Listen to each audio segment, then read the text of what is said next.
criminal enterprise that threatened and abused women. It comes after years of allegations and lawsuits against the music executive. Combs faces several charges of sex. Well, first of all, I was there that night. Do you have any idea who shot Suge? I'm pretty sure Suge knows who shot Suge. I'm sure anybody who gets shot will tell you who shot them, right? If nobody shot him, that's the same nobody that shot Tupac.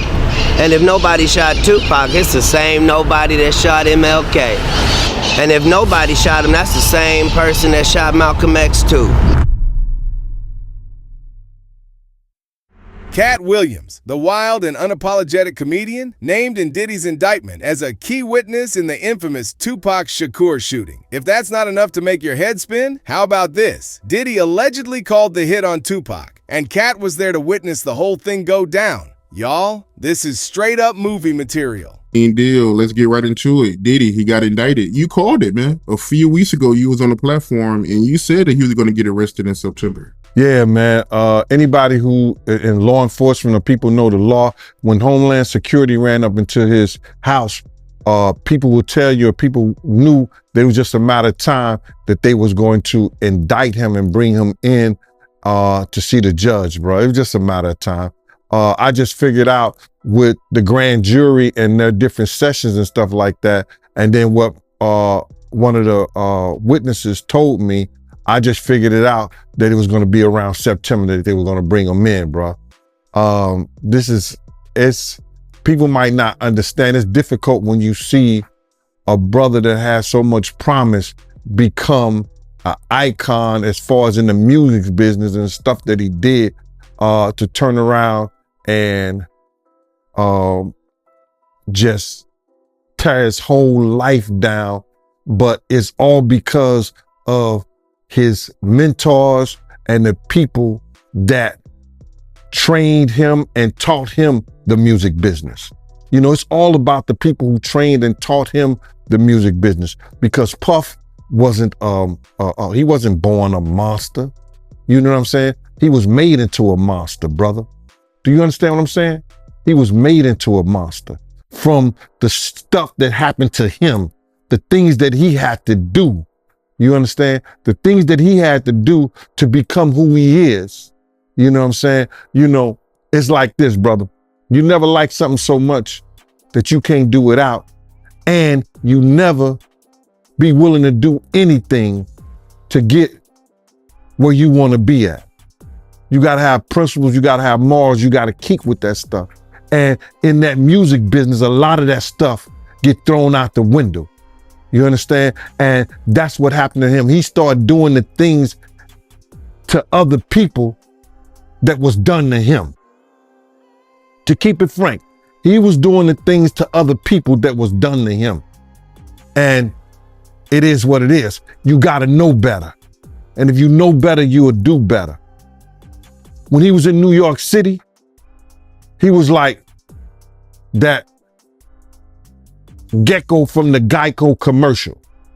Then he turned and started going, when he lived in Cali and Miami, he turned into Godzilla. I would see him talk about how he using drugs. He was never like that. Smoking cigarettes, smoking weed and everything like that. He turned into something that you could consider a monster, bruh.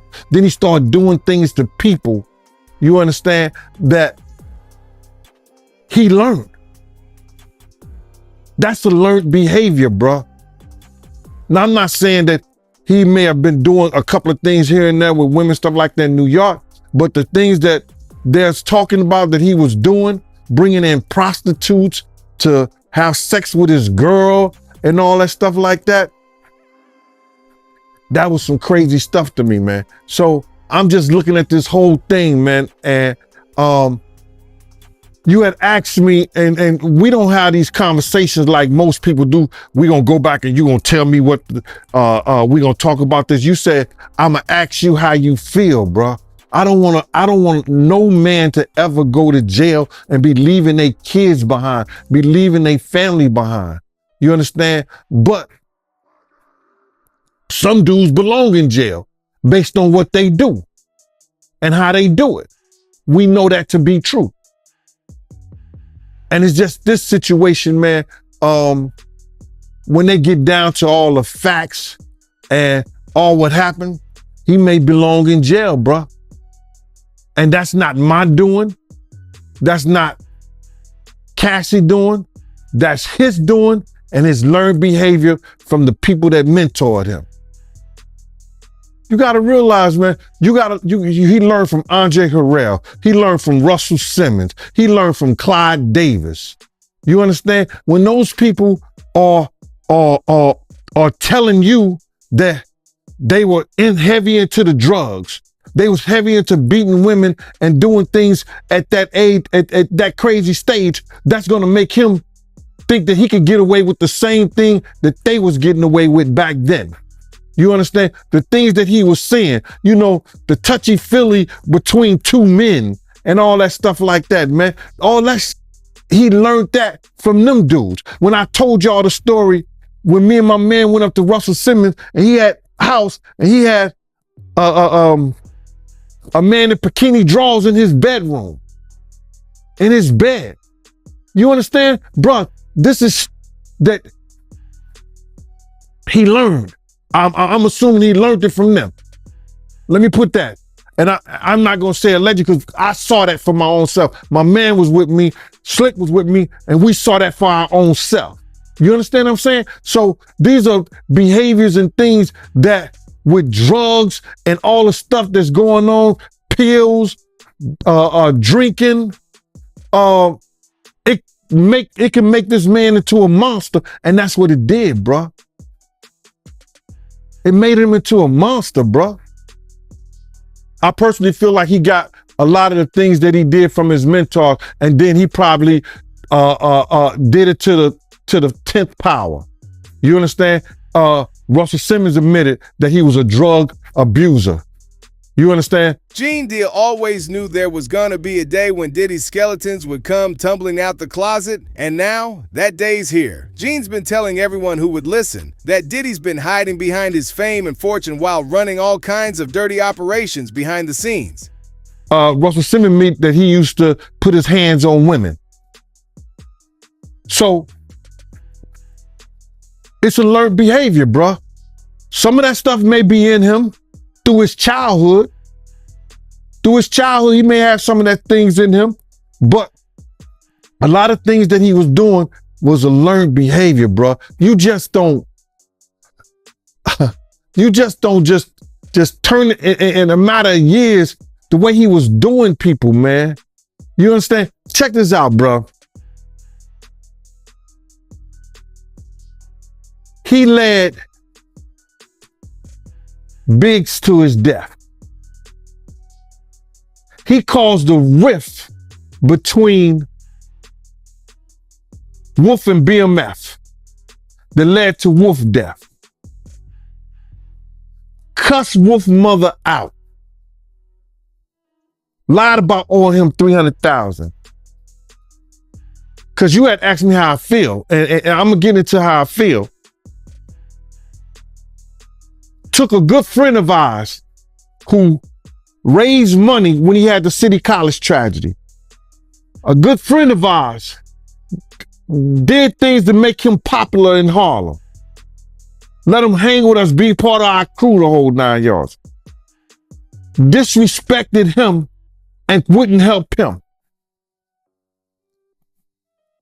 This is how I feel about him being locked up and going to jail. Some people, their karma is so strong for what they do and what they did.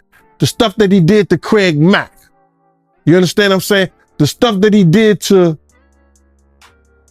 Black Rob and all those people in the spiritual world right now. His karma was about to catch up. It was bound to catch up with him. You understand what I'm saying? His karma was bound to catch up with him, brother. So all these things that's going on right now, the learned behavior, what he got from these people who was not living spiritually correct, with their behaviors and the things that they've done. He go and transfer and do that to people with the fact of all these people that he's hurt, that always helped him and been on his side and been there for him. What's happening to him now is one of the greatest tragedies that we're gonna ever read about, bruh. This is going to be one of the greatest tragedies that Shakespeare couldn't write in Richard. He couldn't write it in Macbeth. He couldn't write this shit in Romeo and Juliet. This is going to be one of the greatest tragedies of hip hop, along with Pac's death, along with Big's death. And he brought it on himself because he knew that he was wrong, and he knew that he learned something that wasn't right. He know different from right and wrong, bruh. You have a way to change. You know when something is right and when something is wrong, and you know if you're wrong, you get help. He didn't choose none of that, bruh. He chose to be who he is, and now he gonna learn. It ain't no fun when the rabbit got the gun.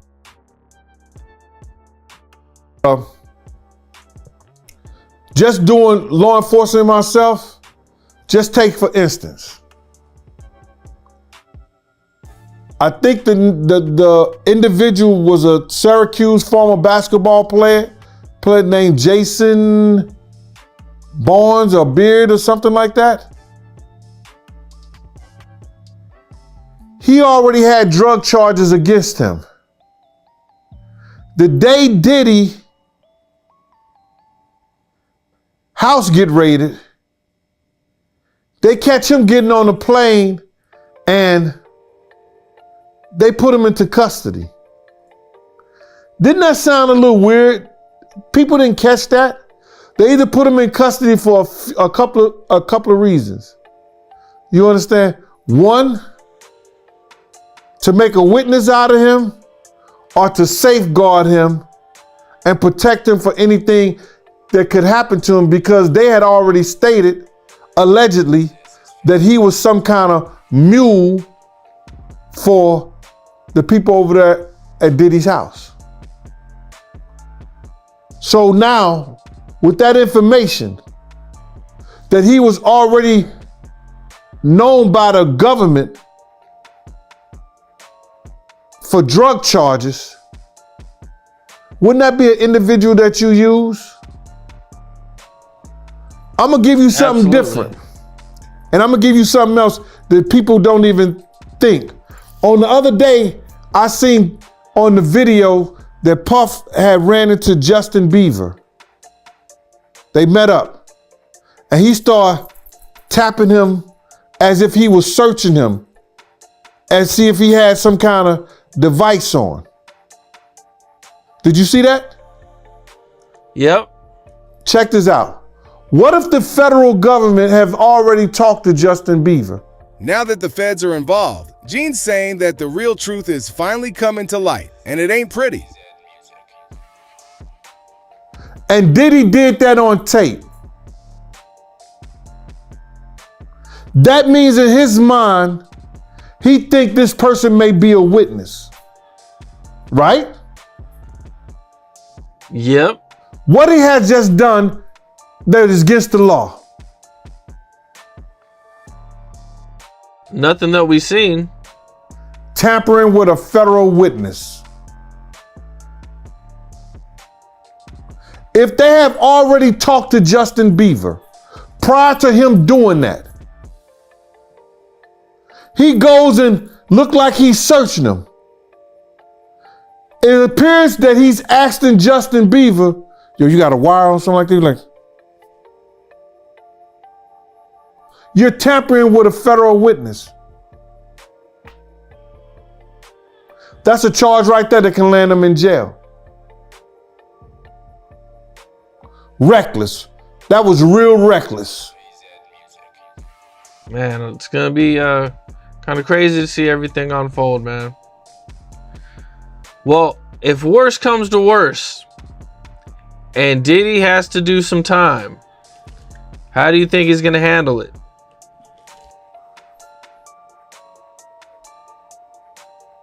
Usually individuals acclimate themselves into situations and they do the best that they can do. I just don't think him being a free spirit and off drugs, once he gets into that situation, that he'll handle it that well. I could be wrong. A lot of people believe he's going to end himself. Well, I heard him say that before when that City College incident happened.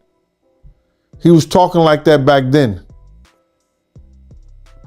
Because he thought it was a possibility that he would be going to jail. He lost his job at Uptown. So he's done a lot of things, been a lot of places. I don't think he has the spirit to be behind bars.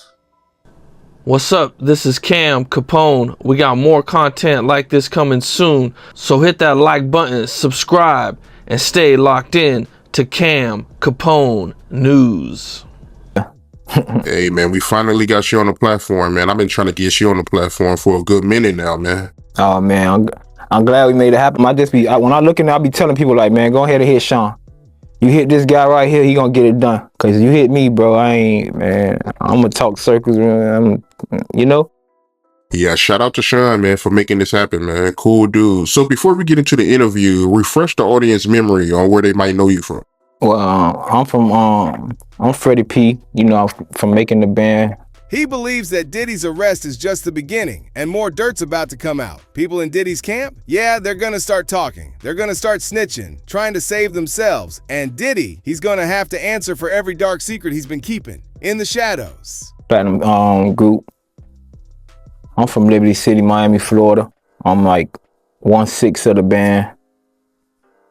I always been the one that was like, you know, standoffish, always the quiet one. You know how that be. You always got one in every group. Yeah, you was the quiet one that didn't care, man. You didn't care who Diddy was, man. But I gotta ask you, speaking of Diddy, how you feel about the situation he going through right now? It was to me, honestly, and this ain't no slight. It's just I like to see people get they just do. Like if he was innocent, I'd be speaking up. Like leave that man alone, cause I hate bullies. But if I don't feel like he guilty, I just feel like, bro, it's there. Like all them people ain't lying, and then you know when a person lie because they when a person lying, they ain't going into detail. Like it's certain things, and people always trying to blame Cassie. Like no, bro, like you ain't never been around a billionaire before, so you can't be around that. You don't know how to judge that situation when somebody like it's kind of like the dude you ever seen the commercial. They hold a daughter and you like, you gotta be quicker than that. They gonna keep dangling the money in your face. You gonna kiss like the carrot in front of the rabbit. You see the food, you gonna keep chasing it. And eventually you gonna feel like, why would I quit? And I done got to the 12th grade. Like who gets to the 12th grade and quit school? So if you go through so many levels of embarrassment, you know, whatever you want to call it. And then you get to where you feel like I surpassed a lot of stuff. I done did the worst of the worst. You go to feeling like, okay, I want to be compensated. But as far as his crib, man, I just feel like, man, they deserve it. You know what I'm saying? You see he quiet. You got to look at the surroundings. Like people like, why his friends ain't talking? Why? Whoa. First of all, everybody know. This we've been talking about this since I was a kid. Everybody know. You know what I'm saying? Ain't no sitting around to be acting like it's brand new right now. That irritates me. Even when I see niggas scared to speak up, and all them niggas freaks. And when you see the ones speak up for them, it's because they got shit to hide. And they know when this shit come around on me, or if this shit come around on me, I'm gonna be looking for alliances. I'm gonna be looking for people to step up for me. You get what I'm saying? What's crazy to me, man, is some of the names that's popping on. I see Harv. Y'all don't know who Harv Pierre is. I do. This a nigga who like me and this nigga done had real like words to words. Like me and them niggas done went through real Like me and the nigga Diddy, you know what I'm saying? Nigga Diddy threatened me. He Because I'm the type of person like, bro, you could, if you around me, bro, you gonna see, bro, anybody I'm around, they gonna be like, ask Fred to ask because he listen to you. Or I don't know what it is, bro. So it's like everybody around was like, I guess of some time walking on eggshells around me and I guess in somewhat he had to feel he had to take back control of what his environment. Because when he got back in there, it was more like every time I'm in a mood, niggas is like, and he was like, yo, Playboy money, what you think? Nick told me some shit about and what's so crazy is if a nigga threaten you like this, right? You laugh at a nigga like, man, get your funny ass from by me, boy. I'm gonna shoot you on your you know what I'm saying? This nigga threaten you, it hit different. You hear what I'm saying? Like, and I'm a gangster. Like I done been in real, I done seen it. I ain't gotta talk about him. Just tell you ain't nothing he can show me that I ain't seen. You get what I'm saying? So when he said this to me, it hit a nerve. It was like, it was on some shit like one day I woke up, I was in the mood. I'm in the studio, I'm snapping, whatever. I don't want to be with it. You know, when you around a bunch of goofies, you a street nigga. Sometimes you don't want to be around the nerds. Sometimes the nerds irritate you. So I'm in that bitch. I'm just frustrated with a lot of shit that's going on. Anyway, we get in a situation. We in front of everybody. Nigga like he was like, man, money, man, what you think, you bad or something? He was like, nigga, I'll buy every house on your block. Shut every light off on that bitch, and when you come out, every time you come out that bitch, you'll get popped. So when another nigga tell you some shit like that, you like, get your animated ass out of here, goofy ass. You feel what I'm saying? When he tell you some shit like that, you go to picture him purchasing every house. You go to picturing every light on the block going on. And that shit silenced me. And for you to make that, people ask why I left the band. Like, that's why I left the band. Like, that's why I didn't do Dave Chappelle. Like, we got into that. My next time I got the chance to go home, because I had to, you know, you're a gangster. It's like, you know, when you ain't got your gun on, you got to play it off sometime. So I had to play it off. I tried to, man, listen, I don't even want to talk. It's because I don't know statute of limitations and stuff like that. But I tried to get his pussy. You feel what I'm saying? Like, he didn't know he was threatened. I'm pretty sure he know now. You know, he probably done been living in Miami long enough. He know now who he was threatening. He know how I'm rocking. But at that time, you know what I'm saying? He ain't know what my mind state was. I ain't got shit, bro. I ain't come for shit. I will be the one to put you on the news and me. You get what I'm saying? That's how I felt at that time. Like, boy, you threaten me? Like, niggas in the street don't threaten me. I'm going to war with real killers, and they ain't out there like this. You niggas I know standing on business, and you, that's how I felt. Like, oh, I gotta have you. And later on that night, I was trying to take his ass out. You feel me? Like, me and my dog, God rest his soul, we was in like a G-Wagon, and he had his little 2.2s. I had a little pistol on me, whatever. I had the Mac, he had whatever. And we was waiting on this pussy to come out. Because we had a meeting at 1 o'clock that night. So I knew in my mind that, okay, we got into this earlier that day. So my time frame was, let me get back. So from like 11, no, we got out there like 10:40 something. So from like 10:40, so we had to do a little homework or whatever. Made sure we could get right back to the West Side Highway because it was like these little alleys and shit. So we had to do our homework because out there, you got to make sure police ain't parked and walking around and standing on the block in Manhattan. So my mindset was different. It's dumb right now. And I'm glad I didn't because I probably would have died or got a prison sentence or something like that. But it's just how he had me feeling after the conversation. And then, like, and he said some other shit. He was like, somebody, he was like, what? He was like, you could walk out the studio right now and somebody just walk up and pop you. He was like, I don't want to see you die or nothing like that, but nigga in the knee or something. He was like, he was basically like, you better control yourself. Like, you better humble yourself. And I done been there. I know how it is when you at Apex and you at the top with the big dog. He got to, he probably ain't really want to do that. Our relationship was different. You get what I'm saying? Like, I was quiet. He respected me. He never really disrespected me. I seen him disrespect a lot of people. I seen him talk crazy to a lot of people. He had a lot of respect for me. You know what I'm saying? When we hung out, we talked about thug shit. Like, we hung out one time. We went out to a club and he put me one on my own, you feel me? Like, he bought me. I'm at the end of some couch. It's like it's Dame Dash. There's a bunch of motherfuckers. There's like dark as my type of environment, but it's quiet as everybody mind their own business. And it's like a horseshoe couch. And he at the top of that bitch with like 8 bitches and shit. I done seen Puffy do some wild shit. I seen Puffy like finger bitches in the club, like in front of everybody. Like, I done seen Puff do some wild shit. I ain't never seen no man on man shit, but in my mind, I already knew what was going on around me. I just didn't know it was hard. I didn't know it was certain niggas. And now when I'm looking at it, I'm like, oh, he done got all of them. See, when I'm hearing what he offer, I'm like, oh, he done got them all. When you see all these rappers out here with this money popping up mysteriously and they looking like good investors and all that, no. Niggas on that Diddy package pan. You get what I'm saying? Oh yeah, you see niggas getting houses, niggas offering $20-30 million for your butthole, shit like that. You know what I'm saying? That's crazy.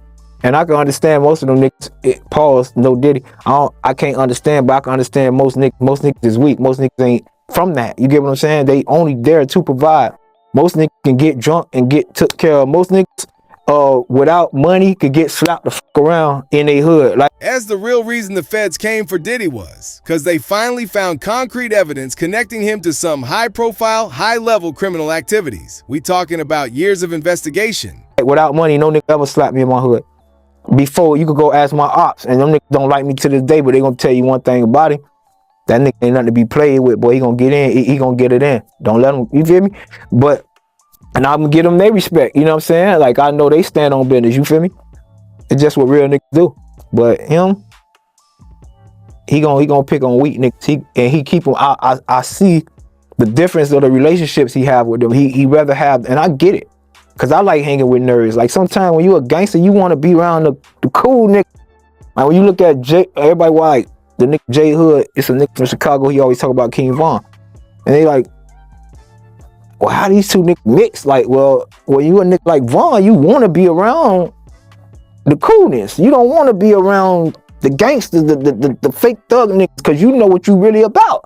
You on 10. So a little minor subject that this nigga might wanna argue with somebody, your mind is, I'm finna go jump in the car and take care of that, cause it ain't even about the mind state don't come from wanting to be a killer and want to be a thug. It's come from paranoia and not wanting to get caught first. People think you like that because you just like that. No, you like that because you threaten my life, and now I take it more serious than everybody else. Like, I fear you might come, so I'm gonna come get you on a way that you never seen before, or I'm gonna attempt to.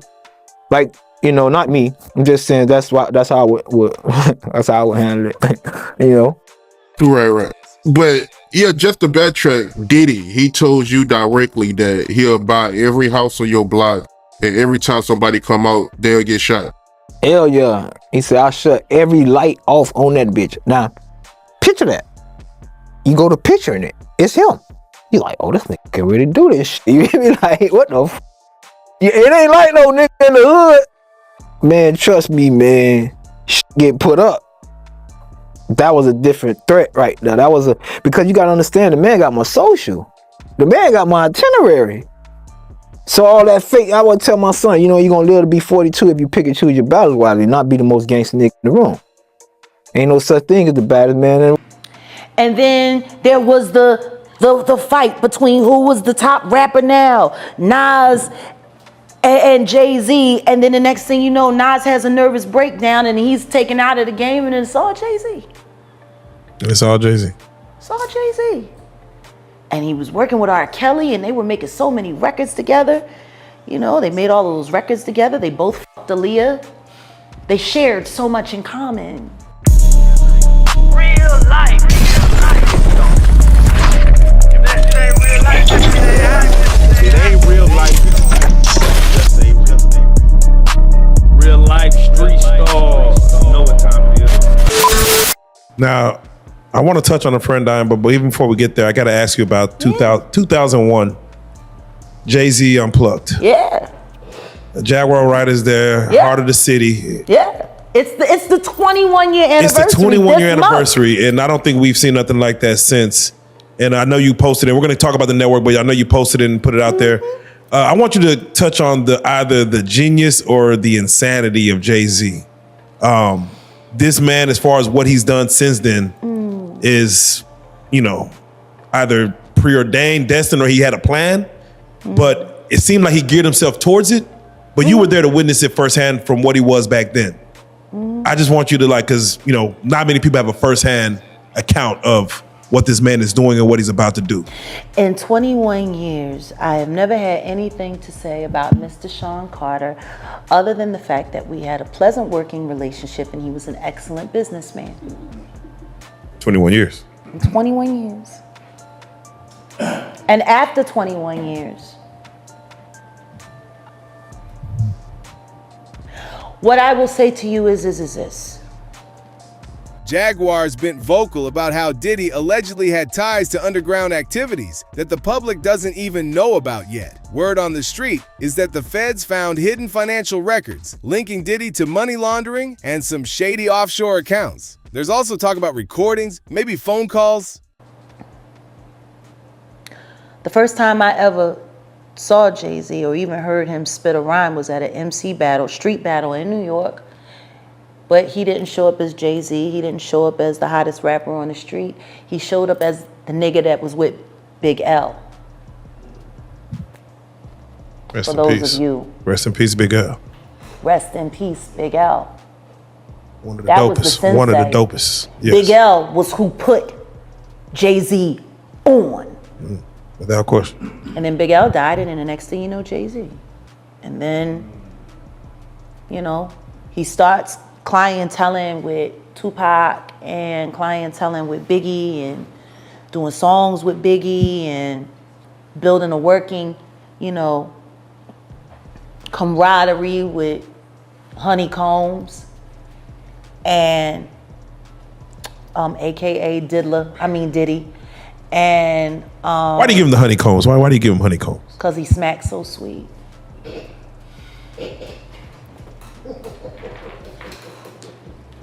That fucking sodomite. Anyway,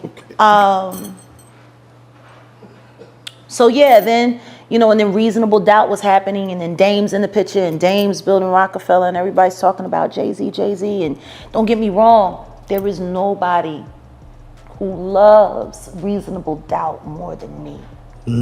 At the time of. Nobody. No, still. Yes. To this day. Still. Listen to me. I don't give a fuck how I feel about you.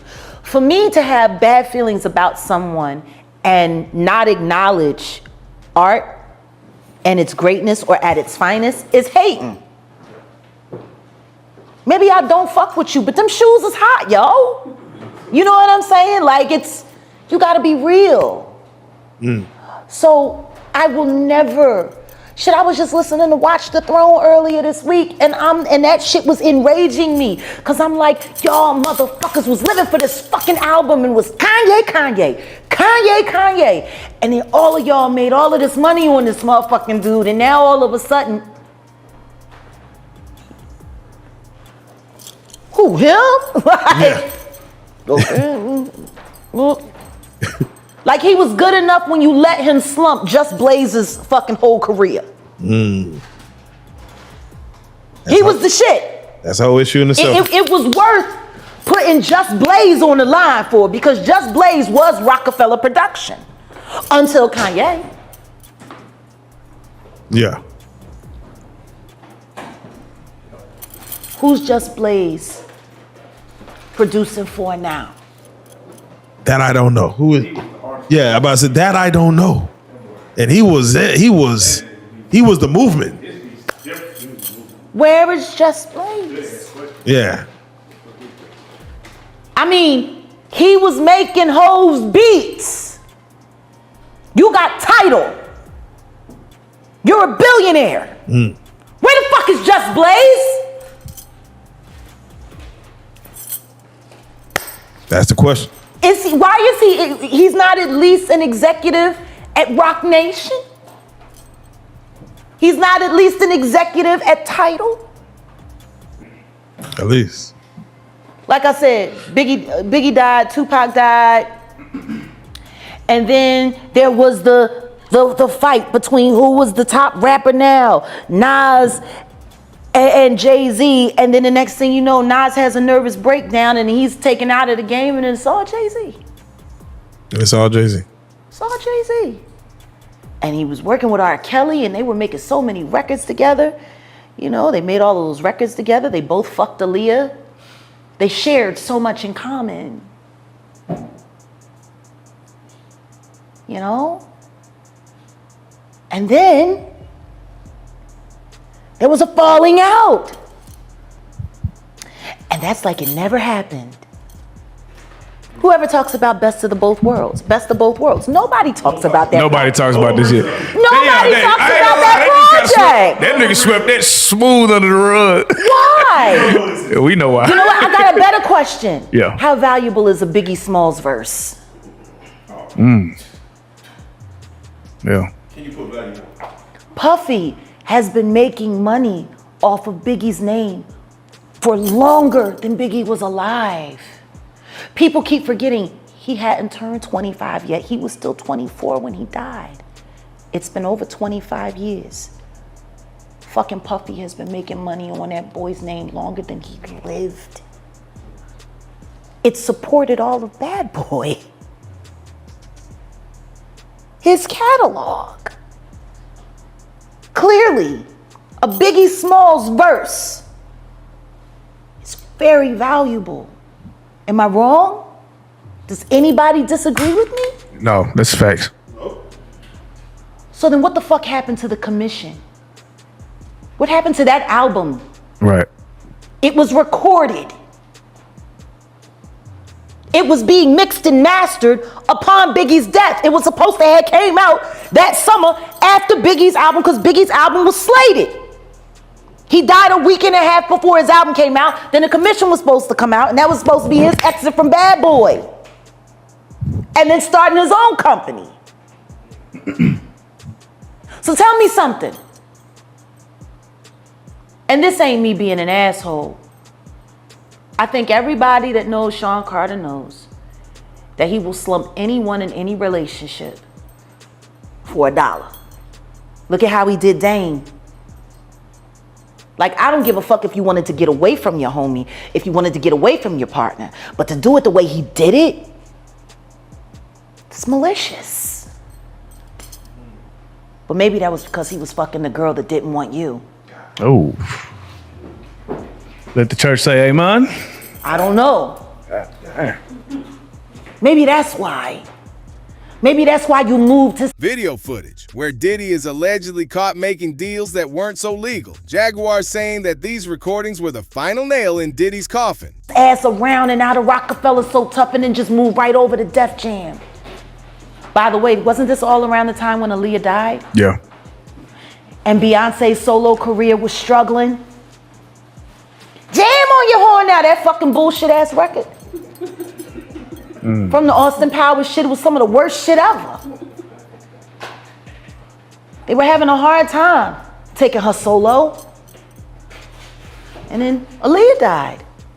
And then they brought Rich Harrison in, and your love got me thinking so crazy right now. She liked posing with him in pictures for Page 6. Aaliyah didn't.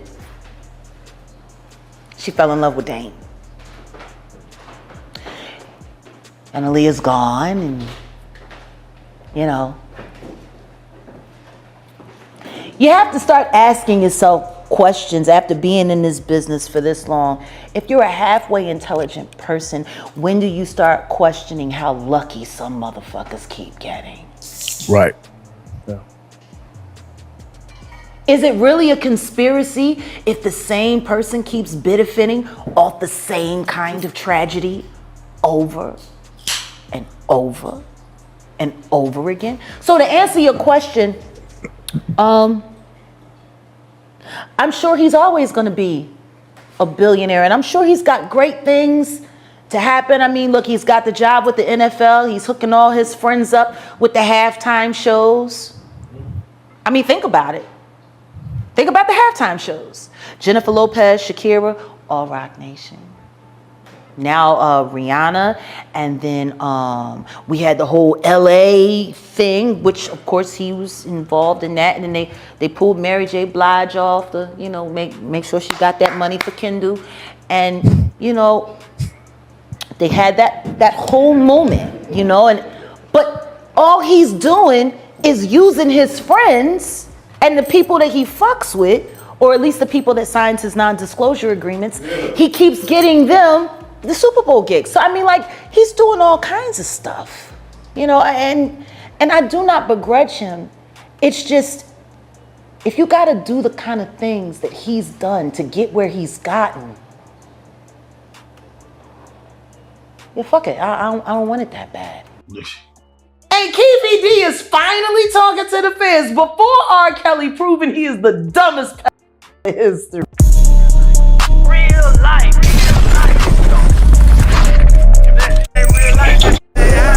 It ain't real life.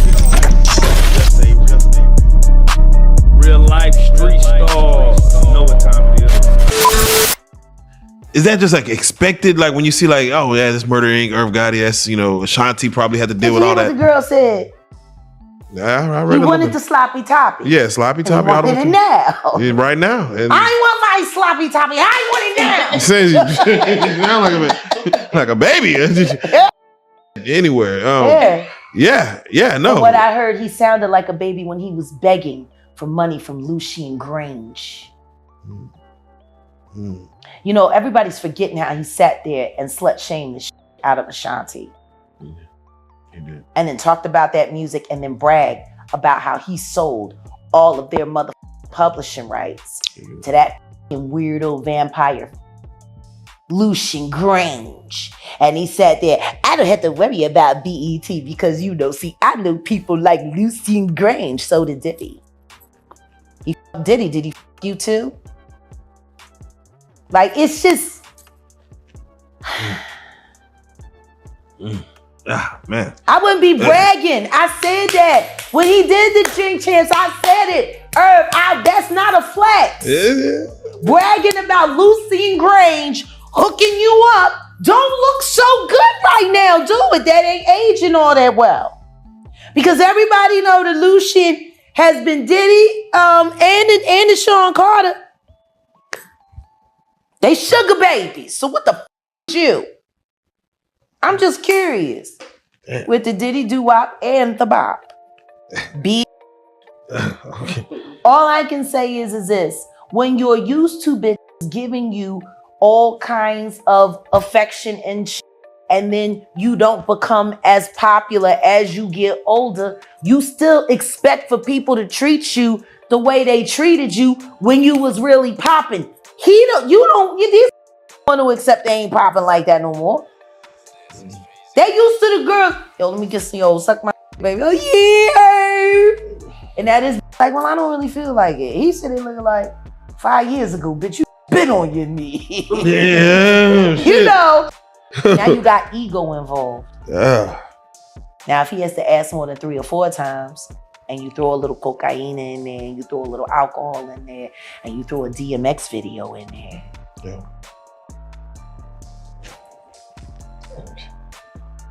I don't know. I want my sloppy toppy. I want it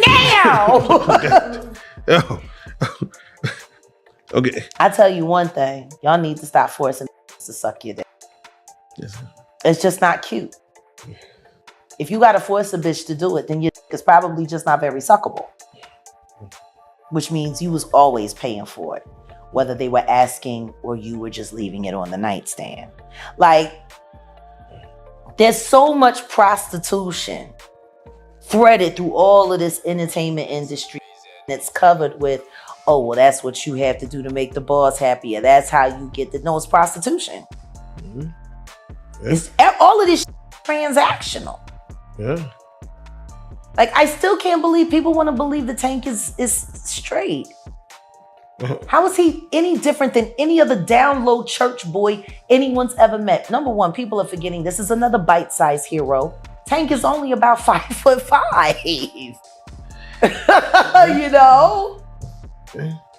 Like they gotta think about that. Would you really be lusting over that the camera play wasn't so dope? Would you really be thinking that everything at 5'5"? Like, you can never wear heels with him. Or just, get the, are you sure he ain't in the you know what I'm saying? Like, so I have to ask, because that's like almost like a Napoleon complex when you. Oh, definitely. So what would you call like what Chris Brown has? He comes to Dallas and allegedly he swings off on. He came to Fort Worth. Well, I don't know where they were at. County is not Dallas. Yeah, I don't even know where they were at. He was in Texas somewhere. And he's now over there Funky Town. Yeah, now he's hit with a lawsuit of whooping ass.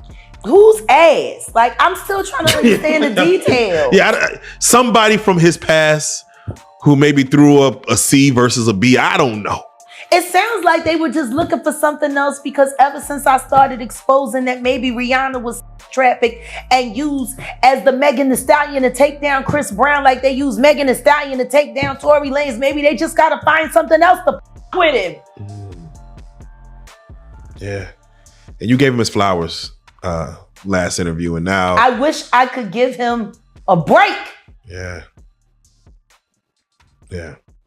Let me ask He's you. the fucking best of his generation. He is the best. Why is Usher getting lifetime fucking achievement awards for fucking keeping secrets and getting his ass batter rammed? Like, I don't understand.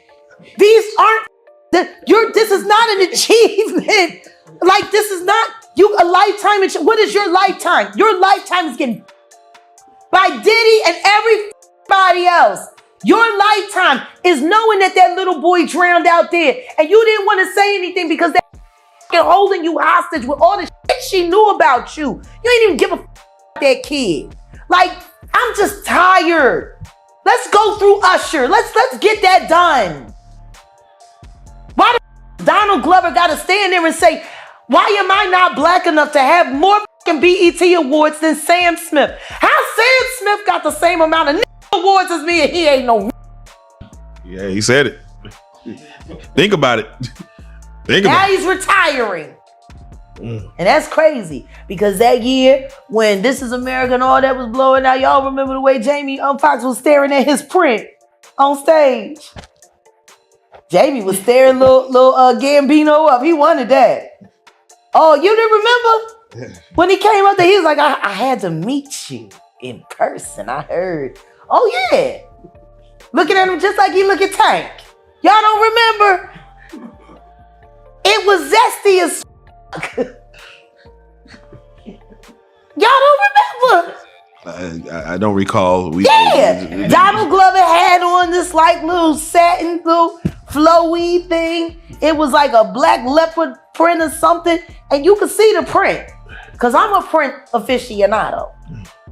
I'm looking at the print. I'm watching the way you walk. I'm knowing how you leaning. I'm that chick. I ain't gonna lie. And the print was on fleek. Because, see, that was back when they were still saying fleek. The print was on fleek. And apparently, it was so popping that Jamie Foxx just had to come out of nowhere, unscheduled, on the stage to meet Donald Glover. He had to meet this young man. We'd love to hear what y'all think about this. Don't forget to like and subscribe.